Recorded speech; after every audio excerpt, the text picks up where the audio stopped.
Una breve pausa con ustedes. Cuando regresemos ya están nuestros estudios Lalo Chiriboga, el fiscal general del Estado. Los fundamentos de orden constitucional para que Alberto Dajic pueda presentarse ante la justicia y su aplicación en igualdad como manda la Constitución para todos los casos donde se involucren derechos humanos. Lo examinamos al volver. Siga. La Constitución de Montecristi es una de las más avanzadas a favor de los derechos humanos y de la supremacía de los tratados internacionales sobre la materia.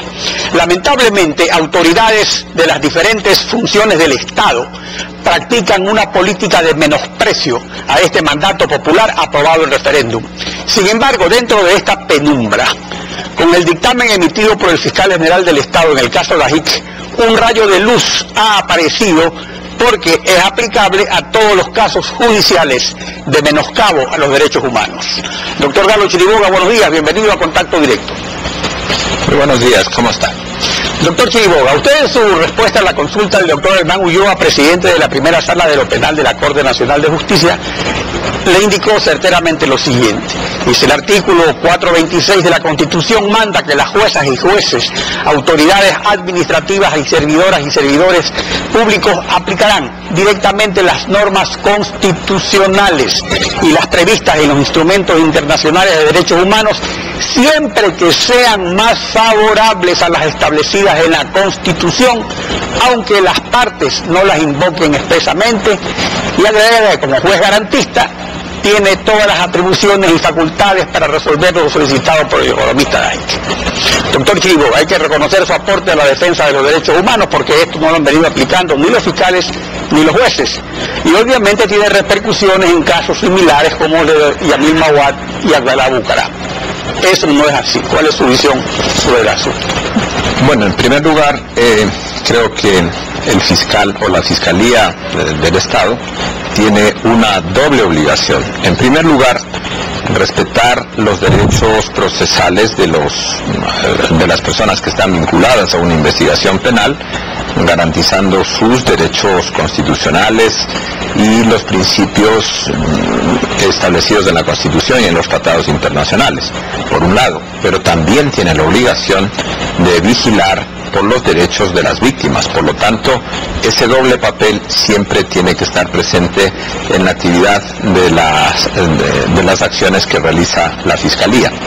En cuanto a su pregunta, en este caso concreto estamos discutiendo la aplicación o no de una medida sustitutiva a la prisión preventiva que fue ordenada bajo una normativa del Código de Procedimiento Penal de 1983, que, como usted recordará, solo tenía en resumen dos partes. La primera parte, que hacía referencia al sumario, en donde el juez instructor buscaba dos hechos fundamentalmente: saber si lo denunciado era un delito y si, probada la existencia de ese delito, los responsables, quienes presumiblemente podrían ser los responsables de ese delito. Concluida esa etapa, se pasa a la segunda etapa, que es el plenario. Y en ese código de 1983, que regía un sistema eminentemente procesal, en el que el juez llevaba todo, no solo la investigación, sino también la dirección del proceso, los jueces establecieron que había presunciones de responsabilidad penal en contra del señor economista Alberto Dajic. Ahora bien, discutir la prisión preventiva es un incidente dentro del proceso. El hecho cierto es que para la justicia y para la Fiscalía, por lo menos, lo que más le interesa es que las personas que están llamadas a un proceso penal concurran para que hagan ejercicio de sus derechos de defensa, pero también para que la Fiscalía pueda presentar los argumentos que fueron recabados durante el proceso como indicios de responsabilidad. En efecto, así es, y no es que se está declarando inocente a nadie, pero justamente en su dictamen, en el párrafo 2, usted señala que la Constitución, en el artículo 112, reconoce la igualdad de todos ante la ley. Y el doctor Hernán Ulloa, en su providencia, textualmente establece que la igualdad ante la ley y la prohibición de toda discriminación de cualquier índole significa en el ámbito procesal que todo individuo, enjuiciado penalmente debe gozar de iguales garantías procesales, sin que se pueda discriminarlo en razón del delito que se le atribuye. Entonces, este es el asunto del doctor Chiriboga. Sí. Este principio de la no discriminación significa entonces que habrían otros casos. Hay la criminalización de la protesta social, algunos que tienen que ver, otros como el caso del diario El Universo, que en la segunda sala de la penal lo está llevando, y en ese caso se debería abstener de aplicar penas de prisión la segunda sala, tal como lo recomienda la jurisprudencia de la Corte Interamericana de Derechos Humanos y la Declaración de Principios sobre Libertad de Expresión de la Comisión Interamericana. Yo quisiera hacer una precisión a la afirmación anterior suya.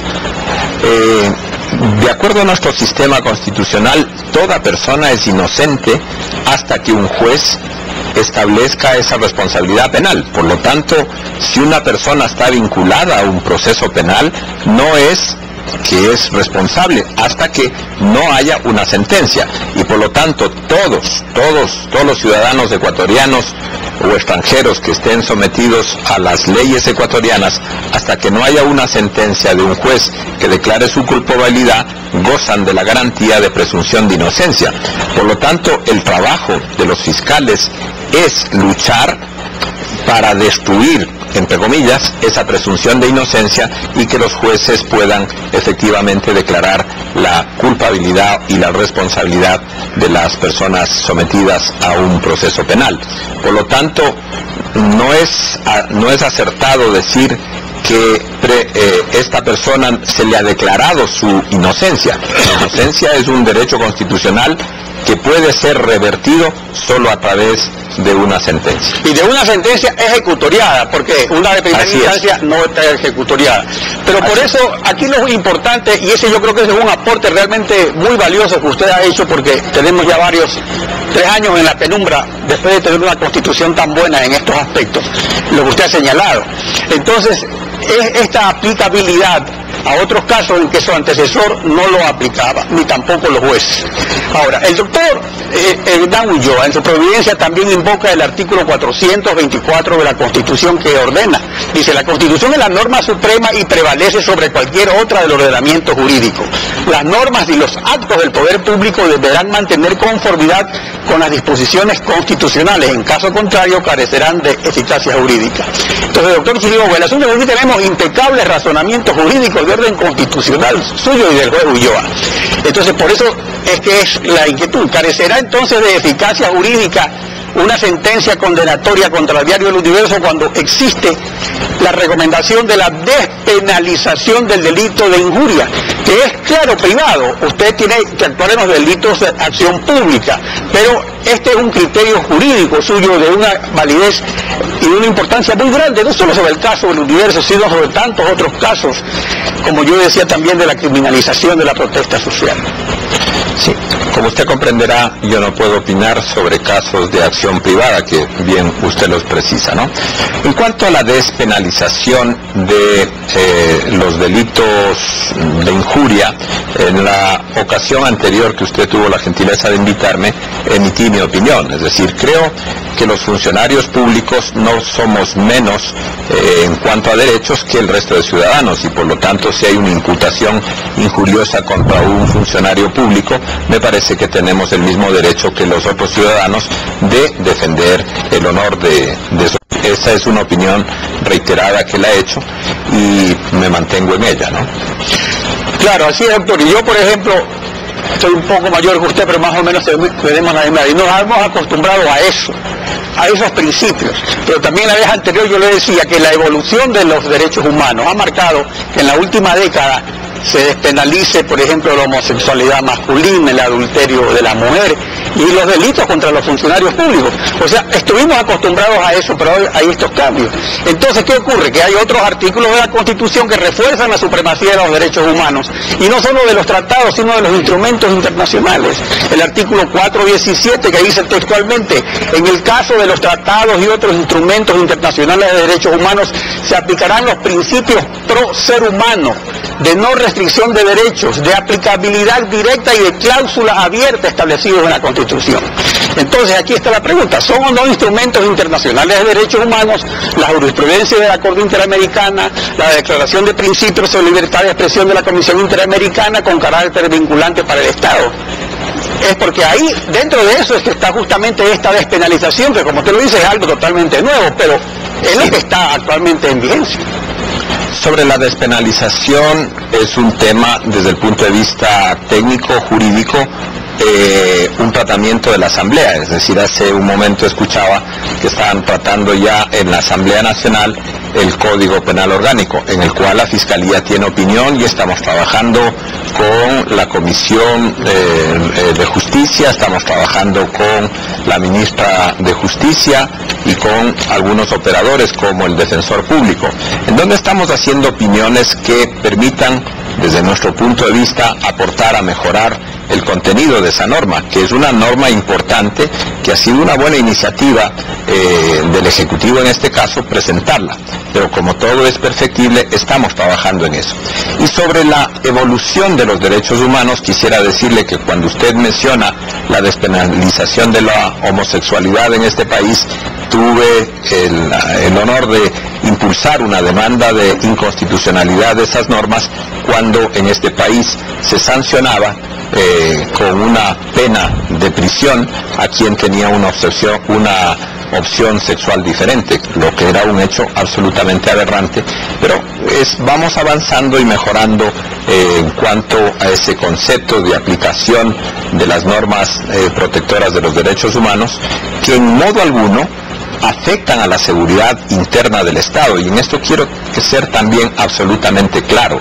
La seguridad del Estado es un derecho de todos los ciudadanos y es un derecho constitucional que todos debemos proteger. Por lo tanto, no a pretexto de aplicar los principios de seguridad ciudadana, vamos a violar principios de garantías procesales de los vinculados a los casos penales. Doctor, para terminar, pero justamente cuando se dictó el Código Orgánico de la Función Judicial, en el primer capítulo hay una serie de artículos que son también excelentes respecto a la aplicabilidad directa e inmediata de los principios constitucionales de los tratados internacionales y de los instrumentos internacionales. Es decir, que realmente no se necesita ninguna reforma del Código Penal. Lo que se necesita es una instrucción, más bien, de parte de la Corte Nacional de Justicia, del Consejo de la Judicatura, de la Fiscalía General, a los jueces y a todos los servidores de que se abstengan de aplicar normas caducas, normas que ya son basura jurídica, que no tienen vigor.